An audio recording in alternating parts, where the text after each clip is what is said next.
Hello everyone. Today we'll be discussing and configuring a very basic VXLAN topology. Now VXLAN is the Virtual Extensible Local Area Network. VXLAN allows you to tunnel layer 2 traffic over a layer 3 network. Traditionally we would call whatever layer 3 network you're tunneling over, this would be our underlay. For the purpose of our topology here, which, by the way, I'm using Cisco Modeling Labs. I did try this on GNS3. I simply just didn't have enough resources to get 3 Nexus switches running. Here we have 3 Nexus 9000s. And that will be our underlay. We will be running an OSPF point-to-point connections between switch 1 and switch 2 and switch 3 and switch 2.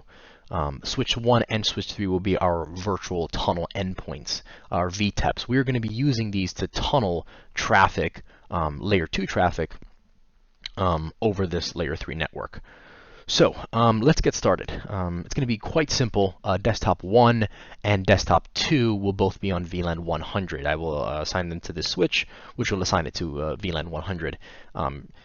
Traditionally, without VXLAN, these desktops would never reach each other. They would be unreachable. And that's because VLAN 2 tags do not, they essentially get dropped once they traverse a layer 3 link. So once it hits its router, its default gateway, it would just lose that tag. VXLAN allows us to just tunnel that and send it over to the other side through encapsulation at this endpoint and de-encapsulation at this endpoint. So let's get to it. I've actually configured on this desktop just an IP address. Here it's 10.1.1.1, and on this desktop it is 10.1.1.2, which we can just confirm that this is accurate. Awesome. 10.1.1.2 and 10.1.1.1 on the other one. So we will just create a switch port on switch 1, assigning it to VLAN 1. So we will do this on interface 1.7.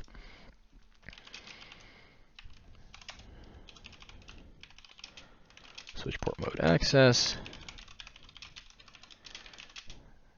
and we'll give it VLAN 100. That's what we'll do for now. We'll do the same thing on switch 3, and then we will connect them. Yep, 1.7.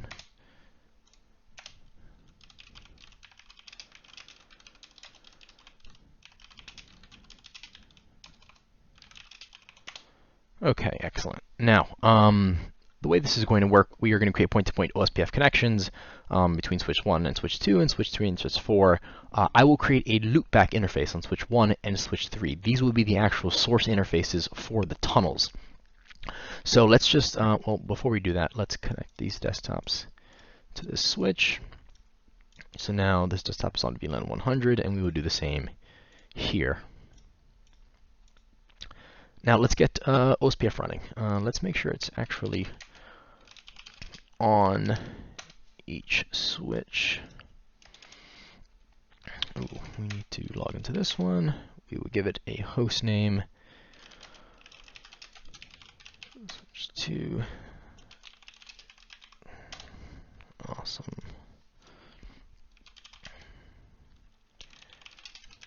Just making sure OSPF is actually enabled on all of these. All right, so let's create the point-to-point connections. We will use Ethernet 1.1 for this. Interface ETH 1.1. No switch port. This is not a layer 2 link. We will assign this an IP address. We'll do 9.1.1.1. We'll make this a 31. That way only 2 links are actually allowed. We'll make this IP OSPF network point-to-point. That's what we're doing, and then we want to advertise this address, OSPF1, and then we'll make this an area 0. Okay, awesome. Let's enable this interface. While we're here, let's configure the loopback interface as well. We will give this a different address.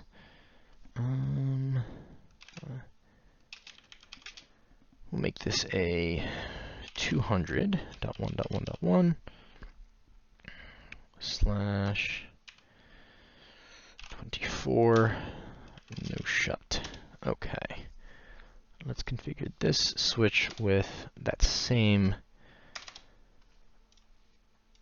Ethernet 1 link, ETH 1.1. Now, Ethernet 1 on each of these switches will be going up to switch 2, so we'll configure that afterward. No switch port, IP address. We'll make this an 8 network, 8.1.1.1/31. IP OSPF network point-to-point. And IP router OSPF 1 area 0, because we want to advertise this address. Excellent. So let's configure our loopback on this one, which will be in the same. We would just give it another address like we did this other switch. What did we put here? We put 200.1.1. So we will also do 200.1.1.2. /24. No shut. Let's make sure ETH11 is also a no shut. Okay, fantastic. So we have that. Let's configure switch 2. We will likely interface range ETH11 through 2. Oh, didn't like that. We'll do it one by one. No switch port. Awesome. IP address, we want it to be on that same, what did I make this? 9.1.1. Is it a 0/31? Is that? Yes, it is. Okay. Okay, IP OSPF network point-to-point. IP router OSPF 1 area 0.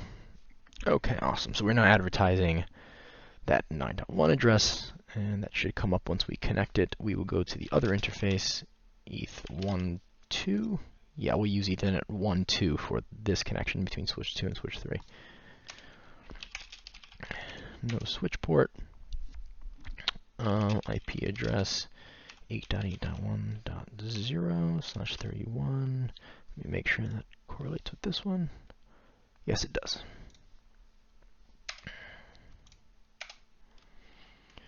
Alright, IP OSPF network point-to-point.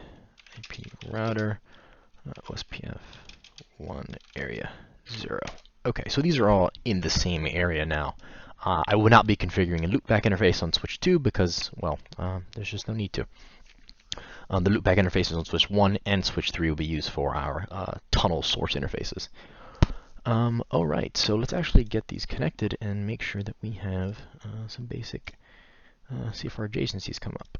So we did this on 1 and 1. I hope this is correct. And then this is 1 on this side and 2 on this side. Let me just make sure that is correct. 1, 1. This one should be, yes, on the 9. Okay. So, let's make sure we did a no shut on this interface.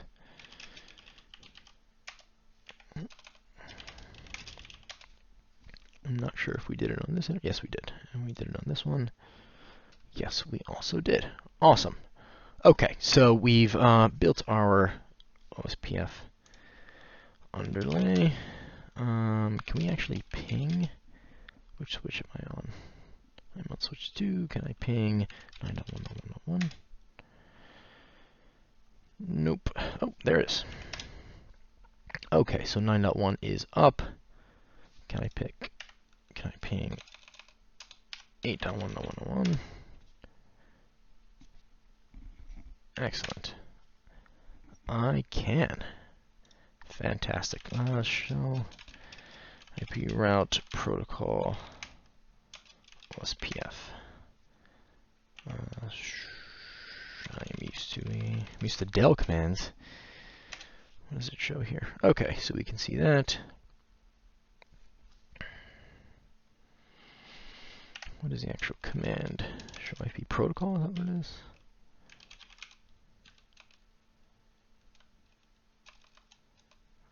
OSPF. That's not the one. Okay, so what we actually want to do now, we've got these adjacencies running, we've got each interface has its address. We'll go on switch 1, and we're actually going to configure our, what is the name for our network virtual interface, our VTEP interface on switch 1. So let's go ahead and do that. Now we need to enable this feature because it may not actually be, and I don't think it's enabled by default. It's NV overlay. We do the same thing on switch 3. Okay.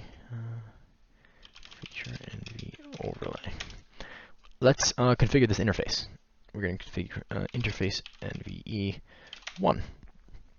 Now on this interface, we are going to make the source interface. Now this is our tunnel interface, to be clear. So the source interface for this should be our loopback 1 on this.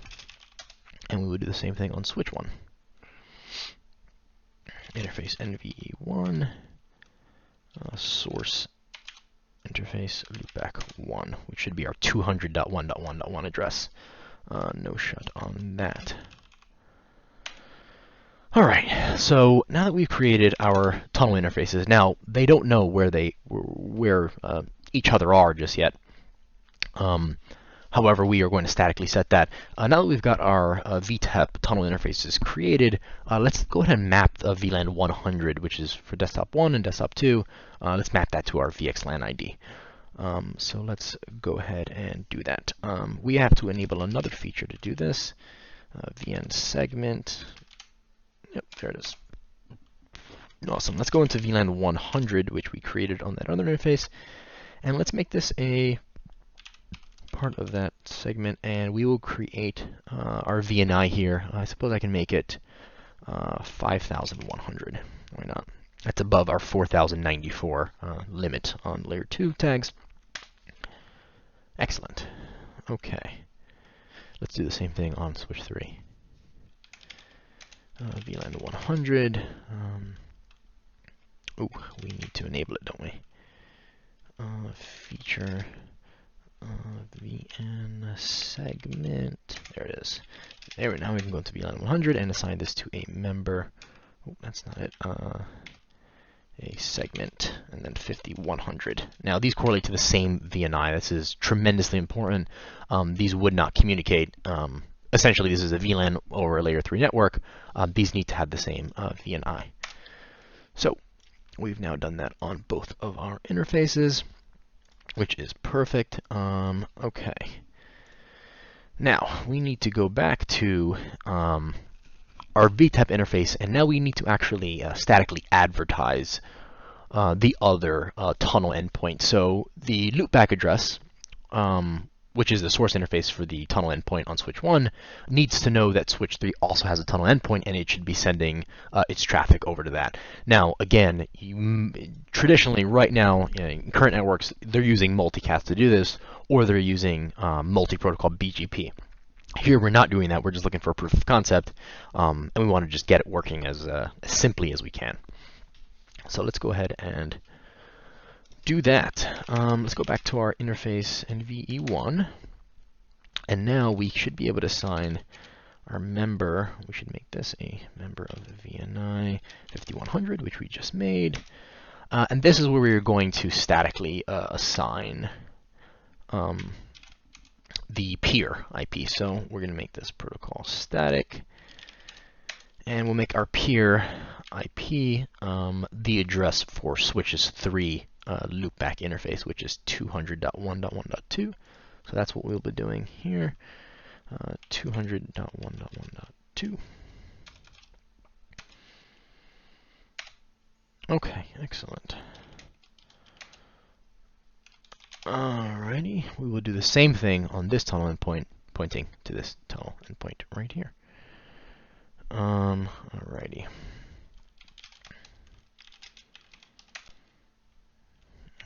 Member VNI 5100. Ingress replication protocol static. And then this is where we set our peer IP. This is going to be switches 1 loopback interface. So this is going to be 200.1.1.1.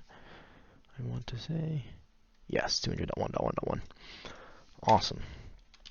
Okay, so we've now let each tunnel endpoint manually know where its peer tunnel is. So we are going to configure our router IDs on each switch because we do need that for OSPF to work on these Nexus switches. Let's go ahead and do that. OSPF on. We'll make it the same as our interface facing switch 2.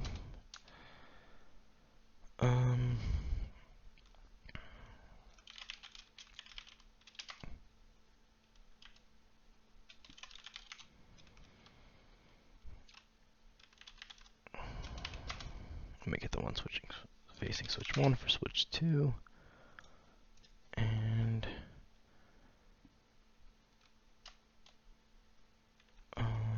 router ID.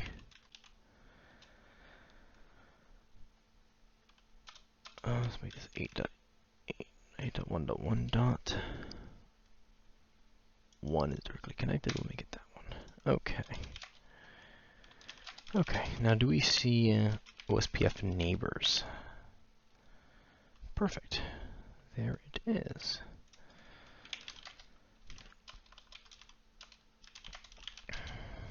Show IP OSPF.